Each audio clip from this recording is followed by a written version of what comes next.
What kind of lunch boxes are you planning to make for the weekend's field day? I'm curious because I know it's an important event and you always make such great lunches. Oh, hey, Jenna. Well, the field day lunchbox, I haven't fully decided on the menu yet, actually. I'm still in the process of thinking it through. This year is extra special because it's Angelica's first field day since she entered elementary school. Both sides of the grandparents will be coming, so I want to make sure I prepare something that feels right for the occasion. So I'm trying to come up with a meal that's both delicious and a little more festive than usual. It's been a bit of a challenge trying to come up with ideas, but I'm sure I'll figure it out soon.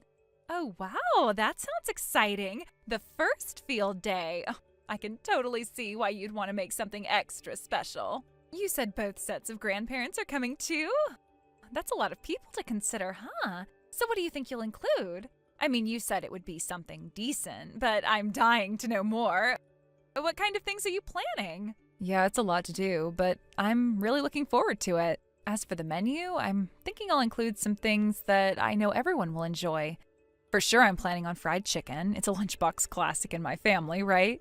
I think it's always a safe bet, and it's something both kids and adults like.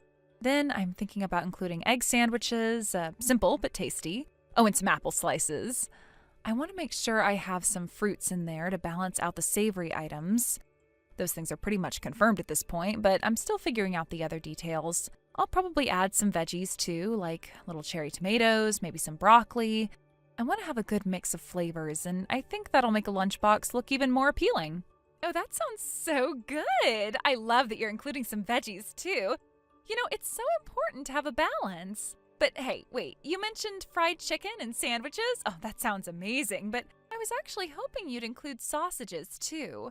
You know, the kind of sausages that are perfect for lunchboxes. I think they're such a great addition, don't you? Oh yeah, I completely agree. It's actually a great idea, and I think I'll definitely add them in. I'm glad you suggested it. I hadn't thought of it yet, but now that you mention it, it would make the lunchbox even better. Definitely adding sausages. Yes, I'm so happy that you're going to include sausages. I can already imagine how good that's going to look. But, speaking of the fried chicken, I have to let you know my kid doesn't really handle oil or flour well. You know how some kids have issues with greasy food? My kid's one of those. It's not a huge problem, but I figured I should let you know so you can plan accordingly. Oh, that's interesting. I didn't know that. I'll definitely keep that in mind, though. Since my kid likes other things like salmon and tuna, you could probably replace the fried chicken with more of those. You could make those options a little bigger. How does that sound? Wait, hold on a second. I never promised to make the lunchboxes for you. I only shared my menu because you asked. You're the one who asked about it, so I was just telling you what I was thinking. I wasn't agreeing to make a lunchbox for everyone, especially since I've got my own family to take care of. What? But you've been going on and on about what you're making. After hearing all of that, I thought for sure you'd be making the lunchboxes for us too. I mean, you were practically bragging about it. I just assumed you were offering to help. Isn't that what neighbors do? Help each other out? Bragging? I was just sharing my ideas. I never said I'd make the lunchboxes for anyone else. You can't just assume that I'm going to do everything for you just because I mentioned what I'm making for my family. This is my responsibility, and I'm doing it for my own family. Oh, come on. You know how tough it is to make lunchboxes, especially for a whole family. It's a huge job. You said yourself that you were going to make something decent, so why not help us out too? It's not like I'm asking for a whole new meal from scratch, just a little help. Look, I get it. It's hard. But I work just as much as you do. I work 4 days a week, and I'm working the day before the field day too. So I'm not in a position to just whip up a bunch of extra lunchboxes for everyone. But honestly, I think Liz would appreciate having a lunchbox that you made, don't you? I'm sure she'd love that more than anything. That's not the point. I'm just asking you to help out, and it's not fair to leave me to do everything on my own. It's just one more thing added to the pile of stress. I understand, but I can't make any promises. I'm preparing my own family's meal, and I think that should be enough. You'll figure it out, just like everyone else does. Well, you're really not helping. If you're not going to make it for us, then I guess I'll just have to figure it out on my own. Yes, you will. Good luck with that. Also, I'm blocking you until the day of the event then. What? Wait a minute, seriously?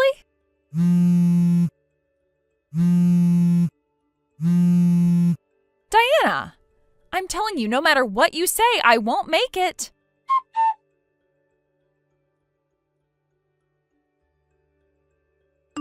Jenna, this is so unfair. You promised you would make lunch for us too. Why didn't you make it? Because of you, we ended up with the convenience store lunch. When I got home, my mother-in-law and husband yelled at me so much. The whole situation was a disaster. I never promised that. I clearly said no.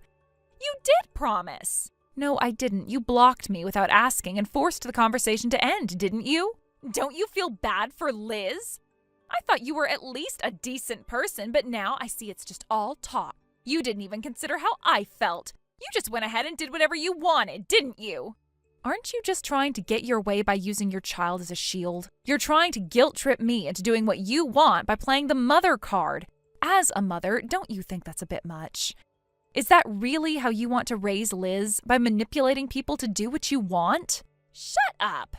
By the way, Diana, didn't you try to take credit for the lunch I made? Don't even pretend you didn't. What? What are you talking about? I heard from a mom who used to be at the same kindergarten as Liz that you did the same thing at the kindergarten sports day. Don't try to act like you don't know what I'm talking about. Huh? What does that have to do with anything? Apparently, it was a success back then, but the families who were affected had to put the lunch in a big container and then serve it into smaller plates to eat. They were trying to share the lunch, but you took that big container, loudly proclaimed, "I made lunch for someone's family," and showed off to everyone. You acted like you were the one hosting the meal, eating it without any hesitation. You didn't even leave any for anyone else. How is that acceptable? Huh? No, that's not true. You've got it all wrong. But this time, contrary to what you expected, I prepared individual lunch boxes for everyone, and they were separated from the start. I even gave them out to everyone before lunchtime. There was no opportunity for anyone to take the lunch from someone else. And naturally, there was only lunch for my family. Thanks to that, your lunch-stealing tactic didn't work this time. What? For a field day lunch, you're supposed to have a big container of lunch boxes, right? To divide it up into individual portions from the start is just crazy. Who even thinks of doing that? You have completely lost it. My husband's family always did it like that, so I just followed their way. It's not a big deal. That's called being a slave to your mother-in-law. It's foolish to just obey her even though she's your enemy. Why would you let someone control you like that? Don't you have a mind of your own? My mother-in-law also had her lunch stolen during her child's kindergarten field day, and the next year she almost had it happen again. So after thinking it through, she came up with a way to protect herself, and I just copied that method. It wasn't my idea, but it was the right choice. Huh? What are you talking about? Hearing all this, don't you remember anything? Does any of this sound familiar? What are you talking about? What does my mother-in-law have to do with anything? My mother-in-law said that she remembered your face when she saw you at the field day. She recalled the incident where the lunch was stolen, and apparently it was all your fault. She said you're just like your mother. Is that really so surprising? What? How could you possibly know that? Apparently you look just like your mom when she was younger, not just in appearance, but even the way you speak. Your mannerisms, everything about you, it's all the same. Isn't that a pretty harsh judgment based on just that? You can't judge someone just by their looks or the way they talk. Maybe it's just someone who happens to look like her, right? Then, do you remember a boy named Sam? Huh? Who? If your mother-in-law was a target for lunch stealing, then her child must be my husband, Sam. How do you not see that? Wait, what are you saying? My husband still clearly remembers what happened. He was really looking forward to eating the sausages, but ended up having them all taken by you. When he cried and asked for them back, you just laughed and ate them all. Doesn't that make you feel even a little bit guilty? That little brat was your husband? Seriously? Are you really saying this to me? My husband was horrified by how bold you and your mother were. He felt a chill even as a child. He's never forgotten that moment, and neither is my mother-in-law. And you're telling me this is the first you've heard of it? This is so old. Why are you bringing this up now? That was years ago. The people who were affected usually remember it very well. You don't just get to brush it off like it never happened. By the way, don't you feel embarrassed about your mother and daughter both making these lunch-stealing claims for generations? Don't you feel even a little ashamed of it? What? I don't care about my mom's story. This is about you not making lunch, and now look what happened. You've ruined everything. I was known as Diana, who loves to cook, until now, and now it's all destroyed. You've made a fool of me in front of everyone. Well, it seems like all the other moms already knew about it. What do you mean by that? They knew about what happened with your mom, and they also knew about what you did at the kindergarten field day. How could you not have known this? What? So even if you had stolen my lunch this time and claimed it as your own, it wouldn't have impressed anyone. The other moms would have already figured it out, so your "I'm a capable mom" act wouldn't have worked. They would have seen right through it. Wait, no! Actually, the rumors would have gotten worse, and in the end, it would have been better for you to learn this lesson, even if it was a bit painful. At least now, you have no choice but to face the truth. You're lying, right? This can't be true. Well, now that your kid's in elementary school, it's time to face the reality. Don't think you can keep pulling these stunts forever. No way, this can't be true. I've had enough of you. I'm blocking you now. I don't want anything to do with you anymore. Wait, are you seriously blocking me? This is how you solve everything? What happened to all that talk about fairness and honesty? I can't believe you're doing this. Jenna?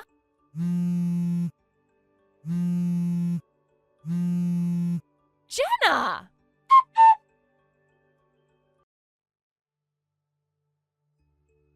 Diana was what you might call a terrible cook wife. She was fully aware of her cooking skills, or rather, her lack of them. In fact, she tried to hide it as much as possible, particularly from her husband. Diana did not want to disappoint him, and certainly she didn't want to reveal the extent of her culinary shortcomings. So she devised a clever but dishonest solution. She would buy pre-made side dishes from stores, carefully arrange them on the dinner table, and present them as though she had cooked them herself. It was her little secret, one that she believed would keep her marriage intact and prevent her husband from knowing the truth. To the outside world, everything appeared normal. The couple had been married for 7 years, and for most of that time, her husband, who was none the wiser, believed that his wife was an ordinary homemaker. She would prepare meals for him, and he would sit down and eat them, never suspecting that they weren't the product of her own efforts. The facade worked well for a time, and Diana felt that she had found the perfect solution to her cooking dilemma. Yet, despite her best efforts, the truth eventually came to light. It was not her husband who discovered her secret at first, rather, it was Diana herself who, in a moment of reflection, realized that she had been living a lie. After all, 7 years is a long time, and no matter how carefully one tries to hide something, eventually the truth has a way of surfacing.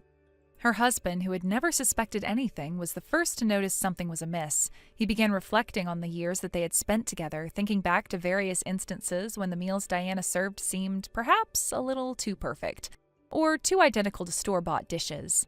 The thought had crossed his mind occasionally, but he had never taken it seriously enough to confront her about it. Eventually, however, the truth became undeniable. Diana's husband, through his own observations and reflections, realized that his wife had been passing off pre-made meals as her own creations all these years. It was a shock to him, as he had never suspected Diana of hiding something like this. It wasn't that he disliked store-bought food, rather it was the deception that had bothered him. It was a betrayal, albeit a small one in the grand scheme of things, but it was enough to cause him to feel disappointed and hurt. At first, Diana tried to brush it off. She told her husband that it had been just a small mistake, or perhaps a moment of weakness. She assured him that it wasn't a big deal and that it wasn't something to dwell on. She even promised that things would change and they could work together to improve their cooking skills. In an attempt to restore harmony and fix the situation, Diana suggested that they both learn how to cook together. This seemed like a reasonable solution at the time. Her husband, wanting to save their relationship and move past the issue, agreed to the idea. They could take cooking classes, watch tutorials online, or experiment in the kitchen together. It would be an opportunity for them to bond and strengthen their relationship, and perhaps, over time, her husband's hurt feelings would subside. For a while, it seemed like the plan was working. Diana and her husband began cooking together, and it was clear that they both had a lot to learn. It wasn't always easy, and there were definitely some awkward moments in the kitchen as they fumbled their way through recipes. But Diana felt a sense of relief that at least her husband wasn't harboring any ill feelings towards her anymore. They were in this together, learning and growing as a couple. However, it wasn't long before Diana fell back into her old habits. Cooking together had not provided the long-term solution she had hoped for. The stress of managing the household, the pressure of cooking every day, and her own reluctance to embrace the kitchen led her to make the decision that would eventually unravel everything she had worked so hard to hide. A month later, Diana was caught once again. This time, she had gone even further than simply buying store-bought side dishes. Diana had managed to steal her younger sister-in-law's cooking and claimed it as her own. She presented a meal that was clearly not of her own making, passing it off as her own creation once more. Her husband was understandably upset. Not only had she lied again, but she had taken it to an entirely new level. The fact that she had stolen her sister-in-law's cooking was seen as a betrayal within the family, especially since it had gone beyond the boundaries of just her marriage. It was an act of dishonesty that involved more than just her relationship with her husband. It affected the entire family dynamic. This incident was the final straw for Diana's husband. He had tried to give her the benefit of the doubt, but now it seemed clear that her actions were deliberate and calculated. The betrayal had escalated from a simple lie to something far more damaging. Her husband felt deeply hurt and disappointed, and he struggled to understand why Diana had chosen to continue with the deception despite everything they had been through. As the situation unraveled, the discussion quickly turned to accusations. The family began to gossip about Diana's behavior, and some members even referred to her actions as a form of bullying toward her younger sister-in-law. Diana's behavior toward her sister-in-law, who had been innocent in all of this, was seen as an attempt to belittle her or steal the spotlight, especially in the context of family gatherings where everyone was expected to contribute in some way. It wasn't long before Diana's husband made the difficult decision to divorce her. The trust that had been broken could not be repaired, and the emotional toll of the lies and deceit was too much for him to bear. The marriage had been built on a foundation of dishonesty, and that foundation had crumbled under the weight of repeated betrayals. After the divorce, Diana's husband moved on with his life, and Diana was left to face the consequences of her actions.